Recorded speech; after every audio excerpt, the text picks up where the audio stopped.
juga bersama kita Saudara Leon Alvin Putra, HMI Jabodetabek. Selamat datang.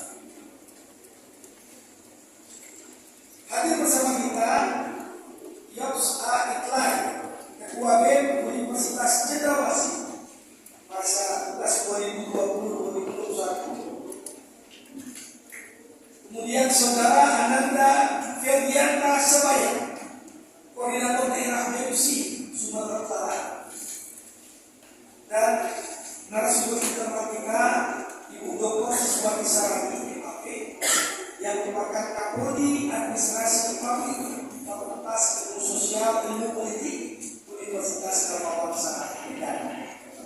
Hadir bersama-sama kita tentunya segenap pengurus Yayasan Pendidikan Dharmawangsa Medan, baik dari unsur pembina, pengurus maupun pengawas, para wakil rektor yang berhadir, Bapak Ibu Dekan, Bapak Ibu Kapolri, tentunya para dosen yang berhadir, dan yang teristimewa tentunya segenap mahasiswa-mahasiswi Universitas Dharmawangsa yang dengan penuh antusias hari ini menyambut kedatangan Pangdam 1 di Barisan untuk sama-sama mengenai satu isu yang sangat penting, ya, berkaitan dengan tema dan topik FGD di kesempatan ini. Bapak Pangdam yang kami banggakan, kampus Universitas Dharmawangsa ini lahir tahun 1986.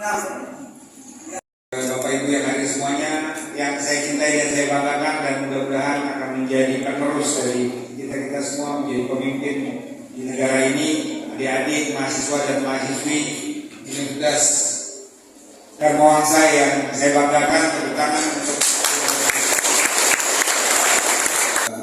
diskusi mahasiswa dan TNI, akademisi tentang peran aktif dan kolaborasi TNI dengan mahasiswa khususnya dalam mengajukan kegiatan masyarakat.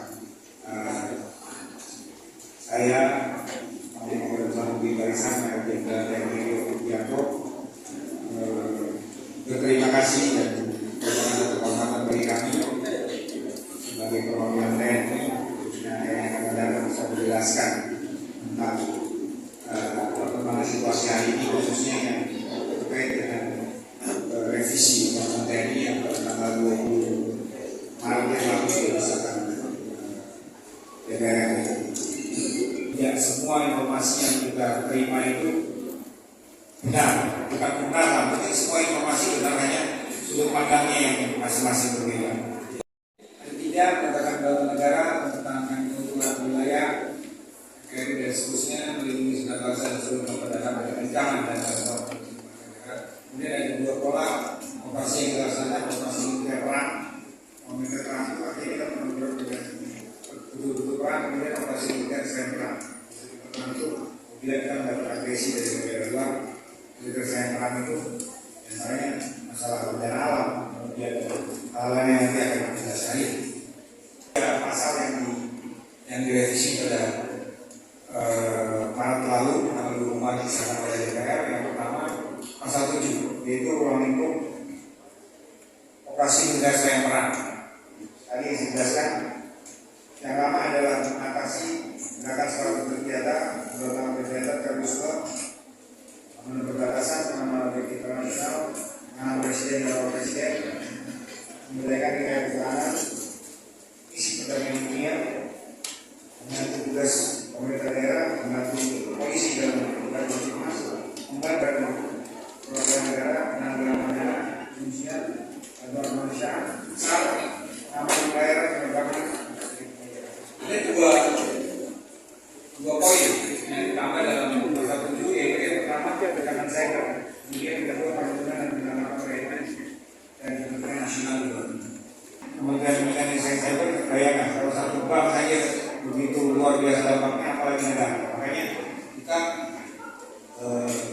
mengajukan perubahan di masalah data cyber. Saya yakinkan adik-adik mahasiswa-mahasiswi, para akademisi di tidak perlu takut dengan pelaksanaan tugas yang TNI, karena kita sudah cukup sibuk dengan tugas-tugas pertahanan negara, jadi bukan ngurusin mahasiswa lagi. Kita sering dengar bagaimana ada PPO nantinya perdagangan orang di Kamboja, di Vietnam, dan negara-negara lain termasuk mungkin di Malaysia. Ini penting karena polisi juga punya tugas seperti itu. Tapi dengan keterbatasan jumlah personel Polri, maka kita mengusulkan untuk penambahan tugas ini. Saya pikir kalau tidak ada yang fokus mengurusi WNI di luar negeri, maka kasihan masyarakat kita yang ada di luar negeri yang butuh bantuan dari aparat keamanan. 47 tentang kementerian lembaga yang boleh diisi oleh TNI.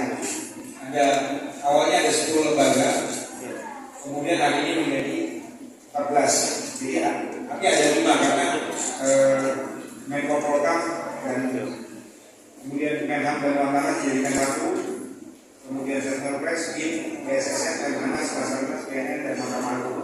Itu awalnya sudah ada di Undang-Undang 34/2004 sebelum direvisi. Penambahannya ada 5. Yang pertama BNPB, Badan Nasional Pengelolaan Perbatasan,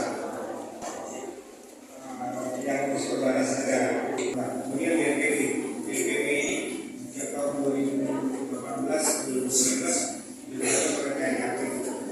Jenderal TNI Bermora hari ini ada beberapa pejabat TNI. Kenapa harusnya ini? Karena memang bukan haruslah. Kenapa bisa dia TNI? Karena memang dalam bencana ini begitu yang pertama dulu.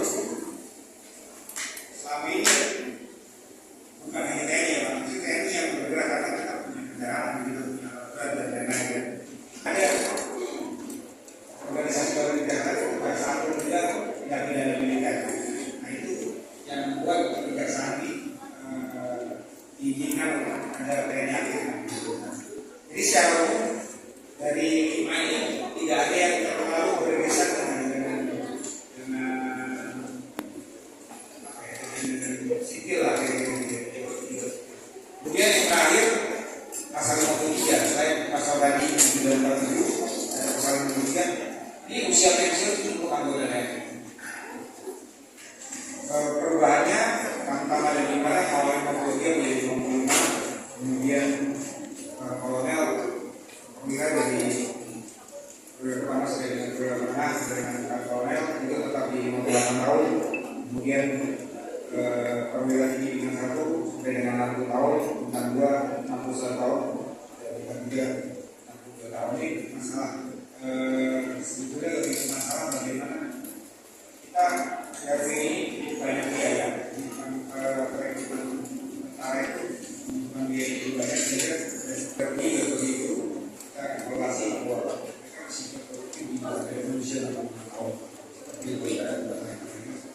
Dan ini terus terang sebetulnya kalau penambahan usia TNI ini lebih ke internal kita, jadi tidak terlalu berdampak ke masyarakat. Itu yang tentang revisi undang TNI. Jadi saya pikir benar-benar ini cukup jelas untuk adik-adik mahasiswi dan mahasiswa bahwa perubahan 3 pasal itu sebetulnya secara tidak ada yang urgent dan tidak terlalu berpengaruh kepada mempengaruhi ke masyarakat sipil atau pejabat-pejabat sipil lain. Itu tujuan negara secara dengan lengkap tentang saya seperti itu melindungi segala bangsa, maju kerja tamu, mencerdaskan kehidupan bangsa dan masyarakat kita.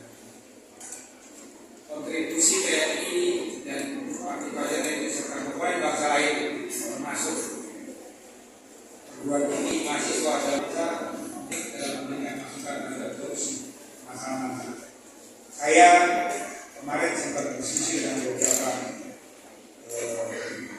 teman-teman adik-adik dari BEM dan lain-lain. Ada, saya punya teman satu di sini, ketua alumni dalam pemimpin melanjutkan zona, melanjutkan Pareto dan melanjutkan teman-teman lain dari teman-teman lain yang sudah lumayan. Saya yakin dan percaya dengan provok yang ditunjukkan hari ini, saya yakin administrasinya akan memunculkan banyak tokoh-tokoh bangsa, pemimpin-pemimpin bangsa, pejabat-pejabat publik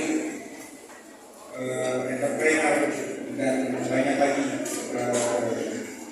karir-karir yang luar biasa di sini.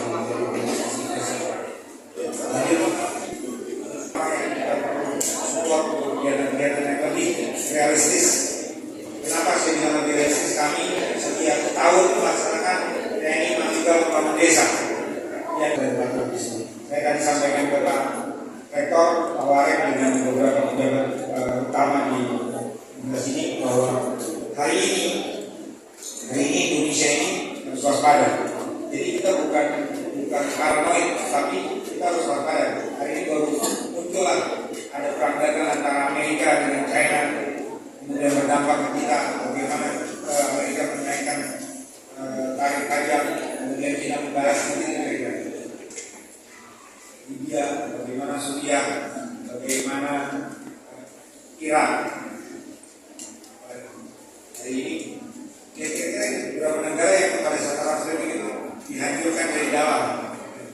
Kalau kita lihat mereka pasti akan masuk, kalau ini sudah masuk yang konflik, maka mereka butuh bantuan dari luar, masuklah negara-negara sektor ini untuk dirinya dan lain-lain. Kita tentu mau sejauh-jauh agama bukan mengajari Rektor dan semua dari pengajar ini hanya brainstorming penyampaian kami untuk menginformasikan tentang hal yang kami punya, hal yang kami tahu. Tapi sekali lagi kami terima kasih atas sambutannya dari Pak Rektor dan seluruh jajaran, dari mahasiswa dan mahasiswi. Semoga pertemuan kita ini memberikan berkah untuk kita semua. Kami membuka diri untuk mendapat masukan, mendapat kritik, respon untuk kemajuan kami sebagai TNI di wilayah Sumatera Utara.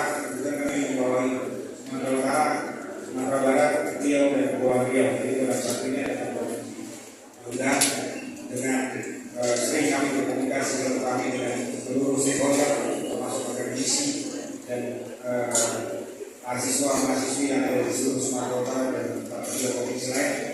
Ini akan menjadi semakin baik, semakin maju dan bisa membantu pemerintah dalam cerita tadi tentang kesejahteraan masyarakat dan juga pembangunan. Sehingga kita nanti mungkin dari sini kalau berbagi dan juga kita bisa pakai bus cuma saja.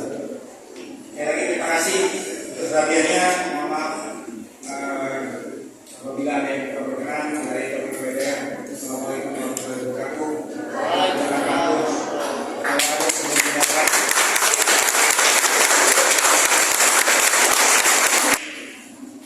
Kalau ada sumber ladang, boleh kita menumpang mandi. Insyaallah kita ketemu lagi, Pak Rektor.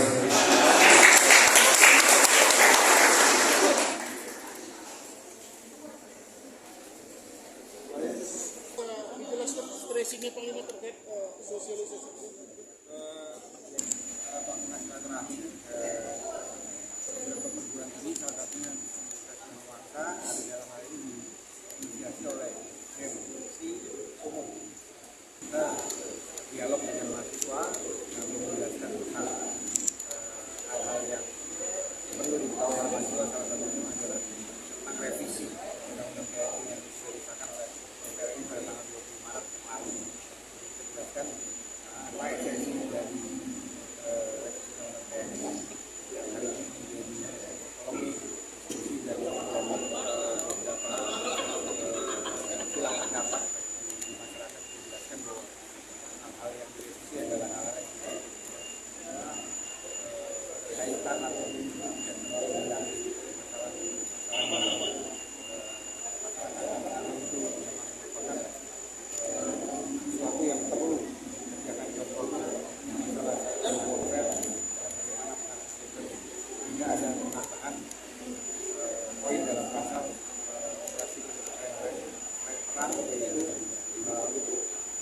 Bisa mungkin sedikit tanggapannya terkait kegiatan yang dilaksanakan hari ini. ya, Seperti apa mungkin dampak yang direct untuk para mahasiswa? ya, dengan program FGD yang diinisiasi oleh MC Sumatera Utara, kami selaku host penyelenggara FGD pertama ini berharap dengan Bapak Pangdam memberikan apa yang menjadi penjelasan penjelasan yang boleh jadi informasi ini tidak diterima di media atau di banyak kalangan mahasiswa kita, sehingga kami berharap di era globalisasi saat ini, saat informasi berseliweran dengan begitu banyak, perlu momentum-momentum seperti ini sehingga hal-hal yang dibutuhkan penjelasannya tidak mengakibatkan terjadinya salah misinformasi yang diterima.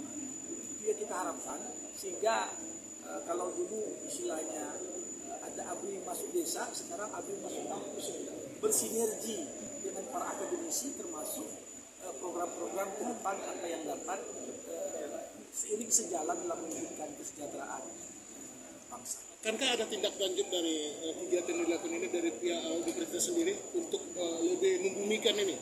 Ya, pertama, jadi seperti tadi tawaran yang sudah disampaikan oleh Pak Pangdam, kami secara internal nantinya akan berkoordinasi tentang peluang KKN di daerah yang tadi sudah direkomendasikan. Ini salah satu cara kami kira bagian dari tindak lanjut.